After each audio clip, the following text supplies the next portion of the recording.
E aí, pessoal, tranquilo? Bom, a gente já conversou um pouco sobre ecossistemas. A gente já viu que esses ecossistemas eles são formados por fatores bióticos, que são fatores vivos, e fatores abióticos, que são fatores que não são vivos. Só que a gente tem vários tipos de ecossistemas dentro do nosso planeta. Mas alguns ecossistemas têm muitas semelhanças com outros. E esses tipos de ecossistemas a gente pode classificar em biomas. Então, os biomas são ecossistemas parecidos, que têm às vezes a temperatura parecida, a quantidade de chuva, o tipo de vegetação e assim vai. Então, biomas são ecossistemas parecidos e é isso que a gente vai estudar hoje.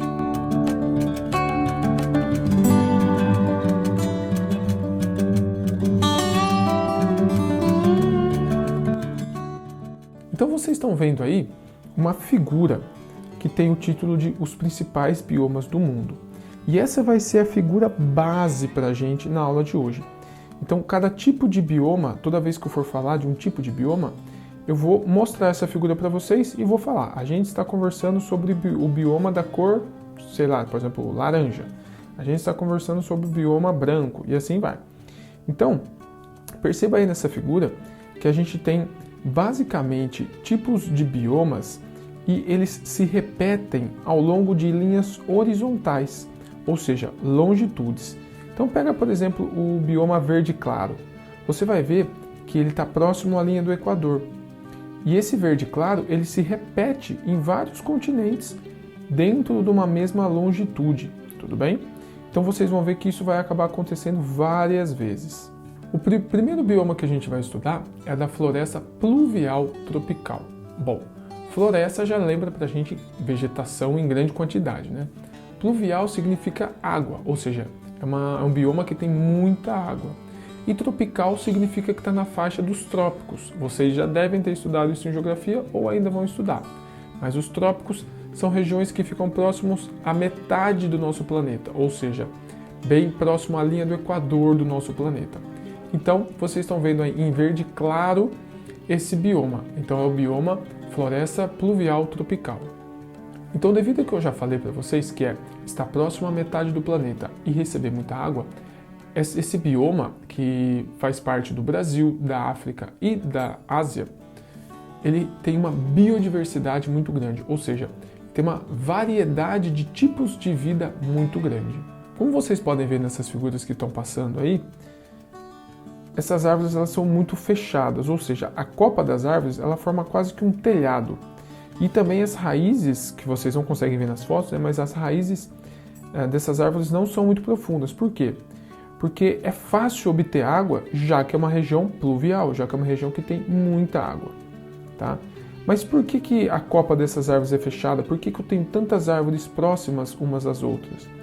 Porque como é uma região que tem muita incidência solar, ou seja, recebe muito sol, essas árvores elas querem pegar o máximo de luz solar possível.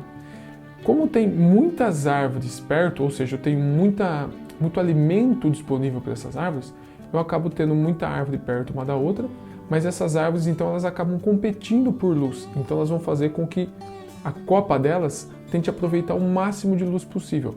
Então você vai acabar fechando aí e fazendo com que quase não chegue luz lá no solo. Então se você olhar essa foto de dentro da floresta, da mata, você vai ver que quase não tem luz chegando ali. Tem luz, não é o escuro, mas há pouca luz chegando aí. Se há pouca luz chegando no solo, você tem então um solo úmido. Por quê? Porque não consegue bater sol ali. Então você tem um solo, um chão úmido. Chão úmido, com muita folha, muito material orgânico, o que você tem? Você tem uma grande variedade de nutrientes no solo. Então, quando essa folha cai, a gente já estudou isso, essa folha acaba sendo decomposta. Essa folha decomposta, você consegue colocar nutrientes ali. Junto com a água, você fornece alimento para vários tipos de vida nesse solo.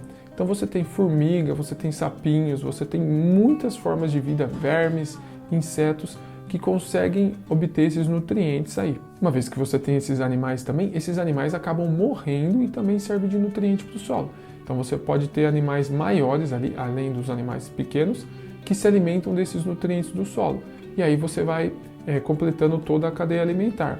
Então, como eu já disse, tendo bastante sol, bastante água e bastante nutriente no solo, esse bioma ele é muito rico em todos os tipos de animais e todos os tipos de fauna, né? Tanto em fauna como em flora, esse bioma ele é repleto. Então é um dos biomas mais completos, como eu já disse lá no começo do nosso planeta. O segundo bioma que a gente vai estudar é a savana. A savana é a região laranja claro aí do mapa, né? Então você pode ver que tem um pedaço do Brasil, na América do Sul, um pedaço na África e um pedaço na Oceania, ali perto da Austrália, tudo bem? Ao contrário do bioma que a gente estudou anteriormente, que chove quase o ano inteiro, a savana, ela possui uma estação, basicamente duas estações bem definidas, uma estação de bastante chuva e uma estação de bastante seca. Então, já que eu tenho uma estação muito úmida e uma estação muito seca, há partes do ano em que eu não tenho bastante água aí, não tenho água abundante, diferente do primeiro bioma. Então, o que vai acontecer? A vegetação ela não vai ficar tão unida, tão junta. Então, a vegetação é mais espaçada. E geralmente, aí, mesmo tendo bastante sol, bastante incidência solar o ano todo, essa vegetação é mais rasteira. Por quê? Porque não tendo tanta água assim, ela não tem de onde tirar tantos nutrientes, né?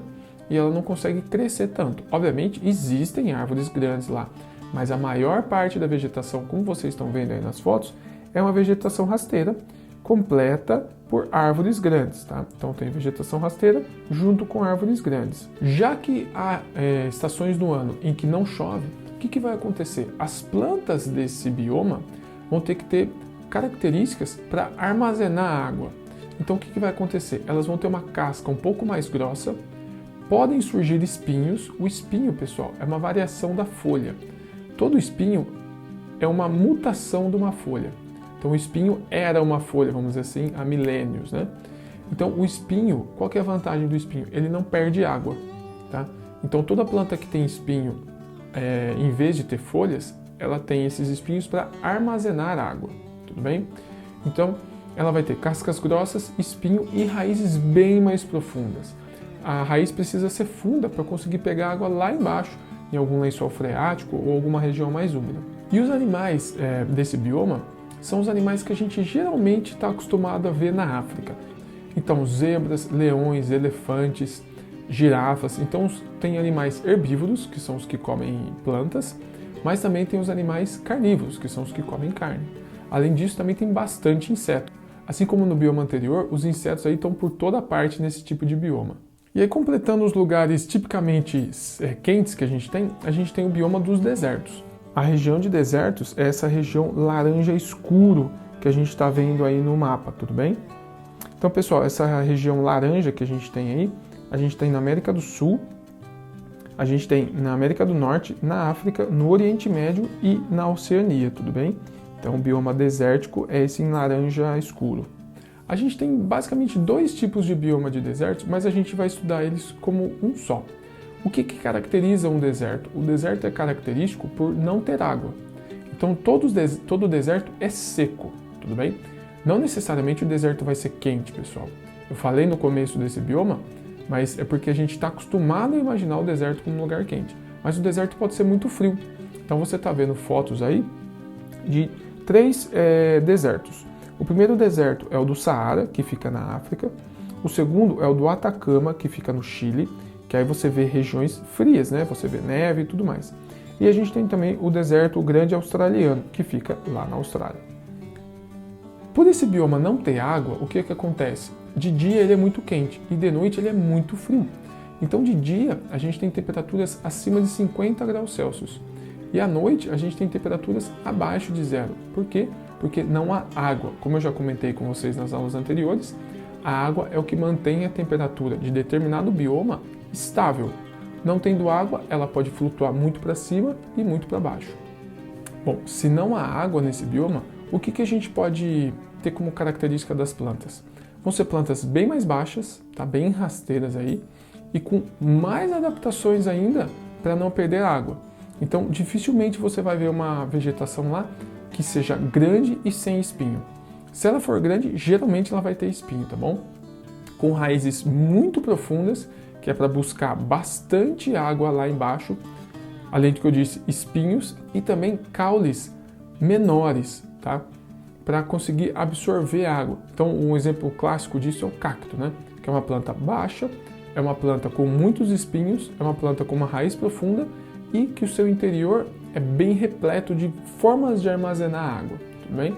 Mas você não tem só cactos aí, você tem também outros tipos de vegetação mais rasteiras. Isso não quer dizer que você não tem árvores grandes, você tem, mas todas elas são adaptadas a essa condição de não ter muita água. Geralmente os animais nesse bioma são animais menores, tudo bem? São animais que estão mais acostumados a alta temperatura, então você vai ter aí vários répteis e insetos, tá? Então você tem muitos tipos de lagartos, você tem muitos tipos de serpentes, você tem escorpiões, besouros, formigas, enfim. Mas você geralmente tem animais pequenos aí. Por quê? Porque quanto maior o animal, mais água ele vai precisar, mais alimento ele vai precisar. Como a vida no deserto é bem complicada, você tem animais menores, porque eles precisam comer menos e aí eles conseguem sobreviver. A maioria desses animais tem hábitos noturnos, ou seja, eles ficam acordados à noite. Por quê? Porque se eles ficarem acordados de dia, eles vão ter que suportar toda aquela incidência solar.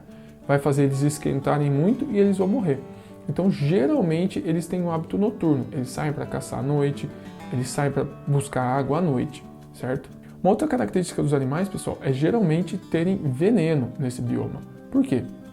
Vamos supor que um animal não tem veneno, ele vai procurar, vai caçar outro animal e não consegue. Ele gastou a energia correndo atrás desse outro animal aí e não vai conseguir repor, porque ele não conseguiu a caça. Num bioma de deserto, que é um bioma difícil, essa energia que ele gastou pode custar a vida dele. Tendo então o veneno, é uma chance a mais dele conseguir abater a presa dele. Então, geralmente os animais, geralmente a fauna do bioma deserto é uma fauna venenosa. O próximo bioma que a gente vai estudar, pessoal, é o bioma estepe. É o mesmo nome do carro lá, né, do pneu reserva do carro, mas não tem nada a ver uma coisa com a outra, beleza? Esse bioma, pessoal, também pode ser chamado de campo ou bosque, tá? Então, se você estiver olhando aí na figura, é a região amarela da figura. Então, tem pedaços na América do Norte, que são chamados de pradarias, pedaços na Europa, pedaços no sul do Brasil, que são conhecidos aí como os pampas gaúchos, né? E pedaços também na Oceania, tudo bem? Essas regiões, pessoal, são regiões geralmente planas, tá? Ou seja, não tem muitas montanhas, não tem muitos vales, como você está vendo nas figuras aí. A vegetação é bem rasteira, então você tem gramíneas, que a gente fala, né? Basicamente grama aí, tudo bem? Com pequenos arbustos. São regiões que, quando está inverno, é bem frio, e quando está verão, é bem quente também, tá bom? Então as temperaturas aí, elas variam bastante. A fauna desse bioma, pessoal, geralmente é completa por roedores, animais herbívoros, então é difícil você ter um animal carnívoro nessa região, e tudo bem, você pode ter, mas é menor quantidade, insetos e alguns tipos raposas, alguns animais de médio porte, aí, pequeno porte. Aqui no Brasil é uma região onde tem muita produção de gado e cavalo.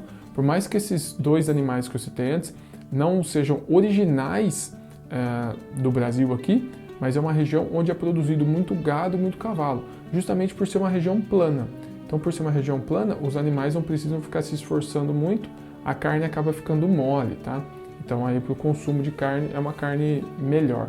Agora a gente vai indo para os biomas mais gelados. O próximo bioma que a gente vai estudar é a floresta temperada. Por que esse nome é temperado, pessoal?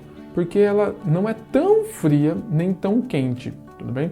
Ela tem momentos do ano que fica mais fria e momentos do ano que ficam mais quentes. Mas não é um frio absurdo nem um calor absurdo. Por isso que é temperado. É uma coisa, vamos dizer assim, média, amena. Olhando aí para a figura, é a região onde a gente vê esse verde médio. A gente tem 3 tons de verde, né? Mas é esse verde médio aí, que tem um pouquinho na América do Norte, um pouquinho na Europa, um pouquinho aí e um pouquinho também na Oceania, né? É esse verde médio, tudo bem? Essa região, pessoal, das florestas temperadas também pode ser dividida em 2 partes, mas a gente vai estudar como geral aqui, como florestas temperadas. Essas florestas são geralmente aqueles lugares onde a gente vê aqueles filmes de terror, tá? Então você tem todas aquelas árvores, aqueles pinheiros bem altos, tá? E que em determinada estação do ano, esses pinheiros ficam com uma folha bem bonita, uma folha bem vermelha, laranjada, tá? Então é bem comum da gente associar esse tipo de bioma aos Estados Unidos, tudo bem? Mas como eu já mostrei para vocês, também tem outras regiões do mundo. Tem umas árvores nesse bioma, pessoal, que são incríveis. São as sequoias. Olha o tamanho dessas árvores aí. Por que elas são tão grandes, pessoal? Na verdade é um mistério por que elas são tão grandes, tá?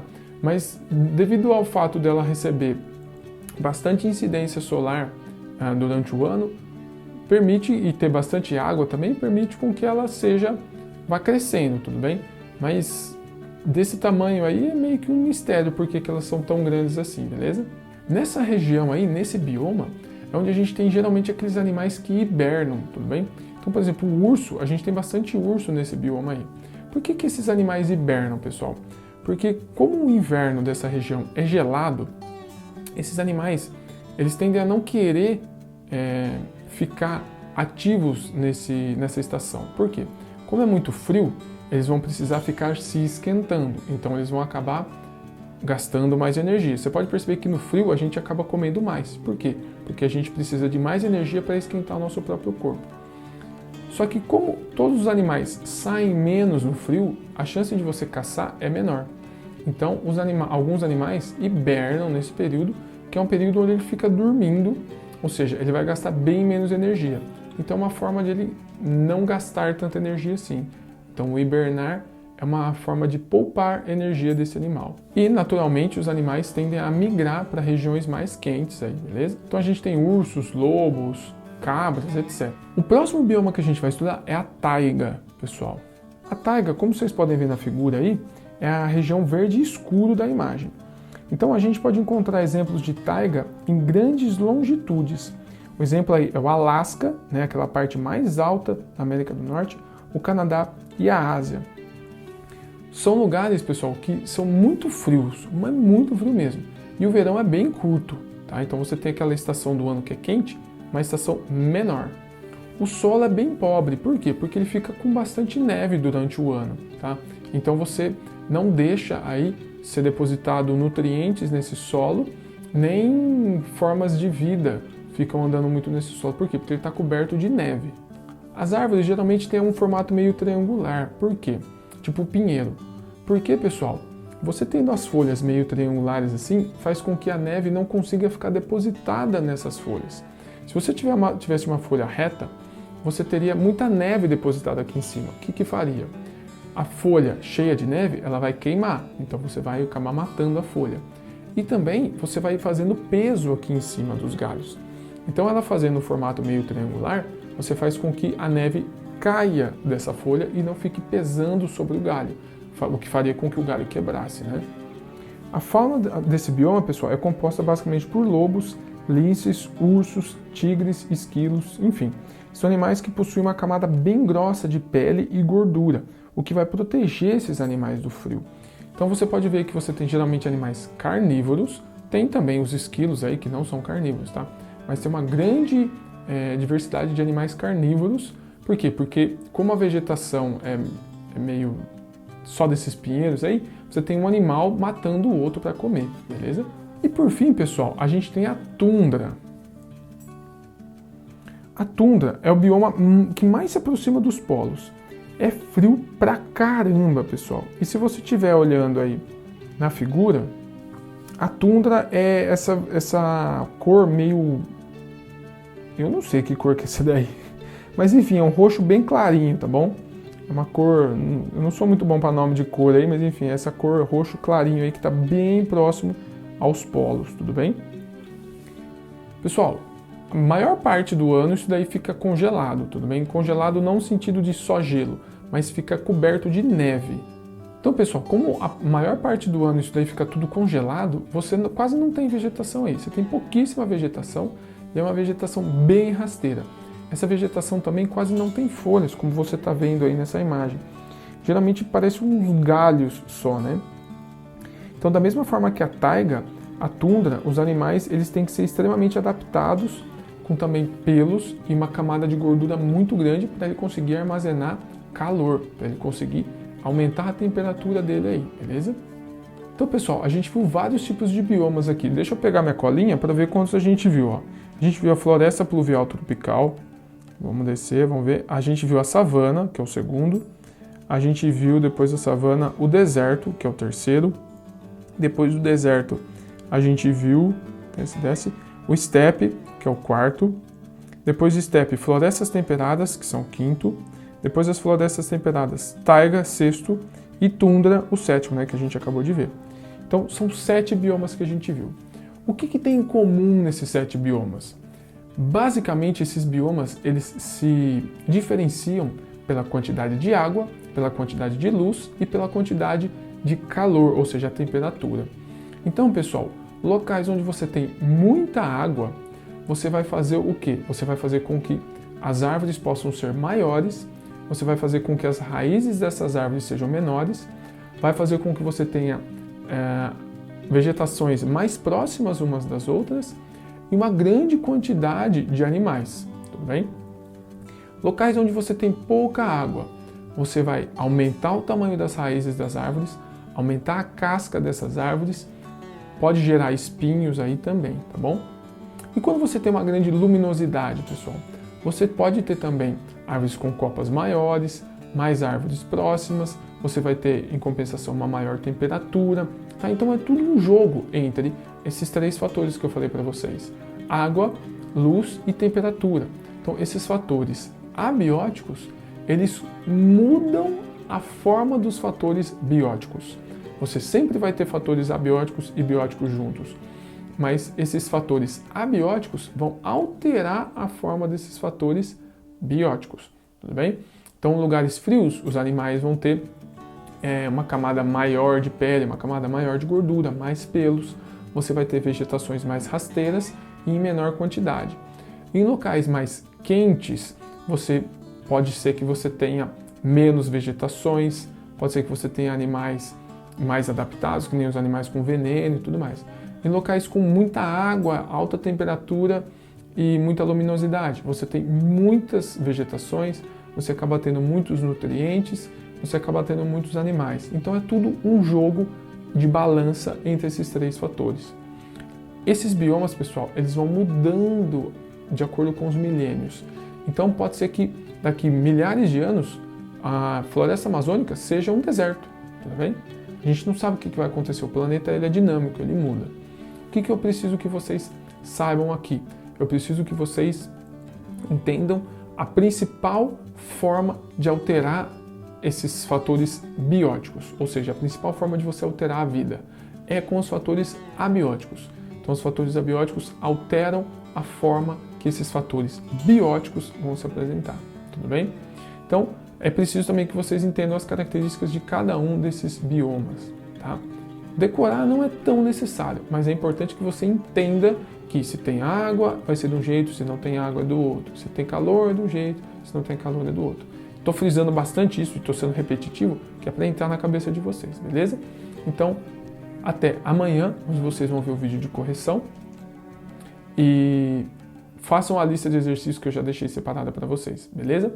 A senha de hoje, pessoal, e a senha das próximas aulas vai estar embutida em uma questão da lista de exercícios, tudo bem? Então você, fazendo a lista de exercícios, você não vai mais precisar me mandar a senha por e-mail, por mensagem. Você vai fazer a senha lá na lista de exercícios. Então vai ter um exercício lá que vai estar escrito: digite a senha de hoje. E aí você vai lá e digita a senha, beleza? Então, um forte abraço, bons estudos e valeu!